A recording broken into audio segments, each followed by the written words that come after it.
One of the more popular questions surrounding the Delphi murders is the following. Was this simply a crime born out of pure opportunity, or was there some kind of meeting in place that day for Libby, Abby, and a third individual? Now, my own personal belief regarding this is that we are looking at a planned meeting here, and I'll explain why. Richard Allen, according to the Affidavit, was seen by 3 juvenile females. They described seeing a man wearing a light blue jacket, light blue jeans, and they were fairly close to this individual. The reason I say that is because they exchange words. One of the girls says hi, and he simply glared back at them. Now, if we put ourselves in the position of Richard Allen for one moment, maybe he had this fantasy for quite some time. He was waiting for a prime opportunity. Maybe he even frequented those trails on a very regular basis. I don't believe that day was the prime opportunity. And one of the reasons that I say that is very simple, because he has already been seen, not from a distance, not from 100 feet away, but from very close range by these 3 juvenile girls. So close, in fact, that they could exchange glances, they could exchange words. I think what is also very telling regarding this partial interaction between the 3 juveniles and the man on the bridge is the fact that they describe this individual as walking with a purpose. Now, to me, that tells me he's late. He needs to be somewhere by a certain time. In my mind, if Richard Allen is in fact guilty of these double murders, in his mind he is hoping to get to the bridge whilst Libby and Abby are already halfway across, or at least started their cross of the Monon High Bridge. So he's walking with a purpose. He knows that he needs to be somewhere by a certain time. There is a plan in place here. The second reason that I don't believe that day was the prime opportunity to commit double murder is the fact that we don't just have these 3 juvenile females who see the man on the bridge from a fairly close distance.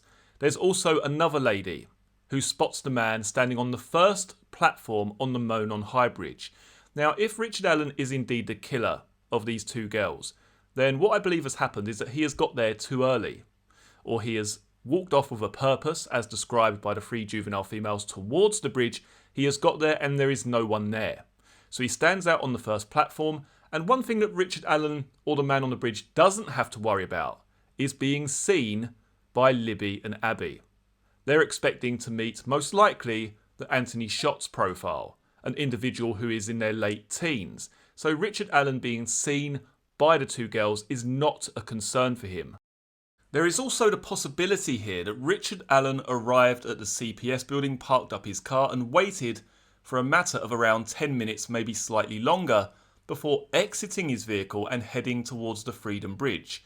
And we need to ask ourselves, if that is the case, then what is the delay here? What is the need to wait? Why would you wait in your car for 10 minutes before exiting and heading towards the bridge, the Monon High Bridge? To me, again, that could suggest that he is waiting for Abby and Libby to go on ahead to reach the bridge so that he can approach from behind. Now, equally, on the flip side of this, you could say, well, maybe he's parked up and he is preparing himself. He's getting all of his equipment together. He's steadying himself for this task. But again, if this was completely unplanned, what would be the need to park up and wait for 10 minutes? To me, it all seems to add together here.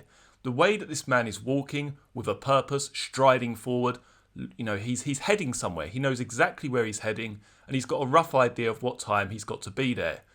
And he doesn't leave his car, most likely, at the first opportunity. He's parked up there for a little while, a matter of, as I say, around 10 minutes, maybe slightly longer, before he exits the vehicle and heads to the bridge. It's almost like, in his mind, this is all planned out. He knows roughly when the girls will arrive, and he's trying to time his entrance to the bridge to coincide with that. Now, I can see a lot of people raising an alternative explanation here for this. Maybe Richard Allen, if he is indeed the man on the bridge, maybe he just didn't care. Maybe he wasn't concerned at all about who saw him that day. Maybe it wasn't even on his mind, or didn't even register that he had passed those 3 juveniles, that they'd got a good look at his face and what he was wearing, his age, his clothing, how he was walking even. Maybe that just wasn't a concern of his. He wasn't worried about the lady seeing him on the bridge. Wasn't even a passing thought in his mind. He was solely focused on finding an opportunity to commit murder. What I believe counts against that is what happens post the murders of these two girls. Now, what we do know for a fact is that Richard Allen was not hunted down by the police straight after these murders in 2017. Richard Allen approached the police. For me, that tells me that he was concerned. He was worried that he'd been seen. He was concerned that he'd been seen by these three juveniles. He was concerned that he was seen fleeing the crime scene by a passing motorist. And he was most likely concerned that he was seen standing on platform 1 of the Monon High Bridge. Why else would you come forward to the police to say, I was there that day? I even crossed the bridge. Even give the exact description of what he was actually wearing. Why would you do that unless you were concerned that you had been seen? So then why not just abort it? Why not just go back to your car and drive home? The reason why he couldn't do that is because there was a meeting already planned. Today was the day, because everything was in place. He had the weaponry. He may well not have been alone that day. He may not have been the only individual concerned in these murders. All of the prior planning, the catfishing, the discussions, the luring the girls to a remote, isolated bridge with no escape. Everything had been planned. There was no backing down at this point.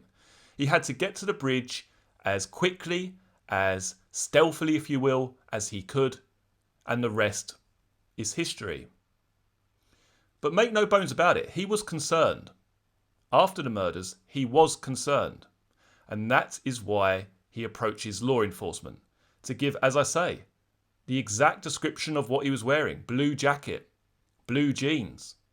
I went and stood on the first platform. I was watching the fish with my X-ray vision or whatever. He was concerned because he had been seen. If this was someone with not a care in the world, why would you do that?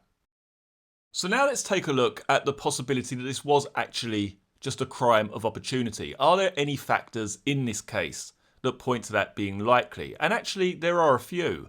Firstly, the fact that Richard Allen may well have been aware that this was a scheduled day off school for these girls. Maybe he was heading to the trail, as he did quite frequently, and he would just see who was there. And the opportunity arose. He saw Libby and Abby, he saw that there was no one else on the trail, and this was his time to live out his fantasy. Also, I find quite interesting where Richard Allen parked. Parking there at the old CPS building is not the optimal place to park if you are going to commit this crime where it was committed. The best place to have parked would have been naturally the cemetery car park or by the cemetery. So could that go to suggest that this was indeed just a crime of opportunity? I don't think walking out in the open on the north side of the road with such a fair distance to cover on foot, covered in mud and blood, is the best idea, you know? Really, if you had committed this crime, you knew where you were leading these girls across the creek to that embankment area. You would keep close to the tree line, as close as you could, all the way back as far as you could towards the CPS building, where yes, you will have to go out into the open at some stage to get back to your vehicle, but it's going to cut the risk of being seen down quite considerably. What we hear in the affidavit is an eyewitness describing an individual walking on the north side of the road, which is very telling. It's almost as if he's out in the open.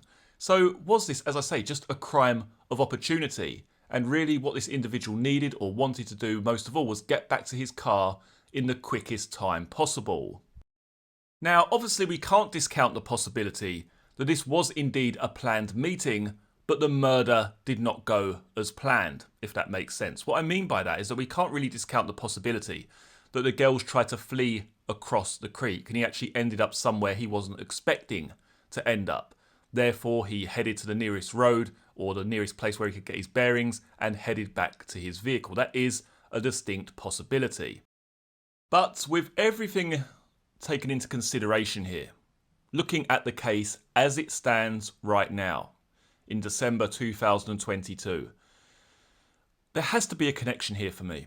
There has to be a connection between the Kleins and Richard Allen. I can't see past that at this point in time. And as I've said in previous videos, I may well be very wrong when I say that, but it's just my own thoughts and just my own feelings on where we stand currently with this investigation. It's also worth remembering that we don't have probably even half of the information regarding the evidence against certain individuals. We have a very sparse affidavit that just really covers the bare bones of the evidence against Richard Allen. And so, with everything considered in its totality, I just don't believe that this was some random, unplanned, crime of opportunity. There's too much at stake here, too much risk involved. The fact that he's been seen by those 3 juvenile females from a very close distance. He's been seen by the lady even standing on the first platform of the bridge, and he's been seen fleeing the crime scene, covered in mud and blood. To me, this was someone who continued on with a course of action that was already pre-planned. And there are so many indicators here that tell us that that is the most likely scenario. We have the Anthony Shots profile communicating with Liberty German before her murders. We have the conversation with the Anthony Shots account and the friend of Liberty German saying, oh, I was supposed to meet her that day, but she didn't show up.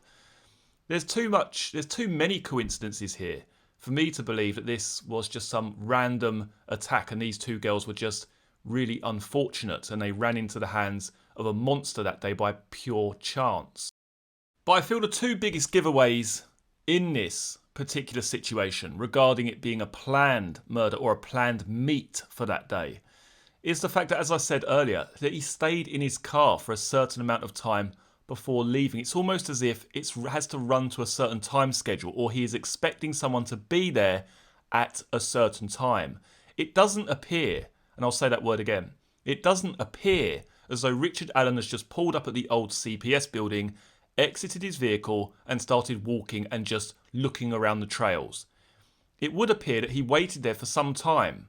Now you need to ask yourself, why would that be? Yes, it could be that he's just getting himself ready, but it could also tell us that he is running to some kind of time schedule. He has a planned meeting there that day. It could well be that he was expecting Abigail and Liberty to be there a little bit earlier. Hence the reason he was actually ahead of them, it appears, at some point in time. He then had to cross them or go past them, facing them, turn back round and trap them on the bridge. Something else that sticks out to me in the affidavit, however, is the mention of him having his phone. He said, I had my phone out. I was looking at my phone when I was walking. I believe that's what it said. And he said he was looking at a stock ticker. Is there the possibility here that he has had some kind of tip-off, some kind of word, some kind of message, I don't know, whatever, to say that the girls are on their way, or some kind of indication of where the girls were at a certain period or a certain point in time? He has hung around to wait for these girls, in my opinion. This was a planned meeting that day.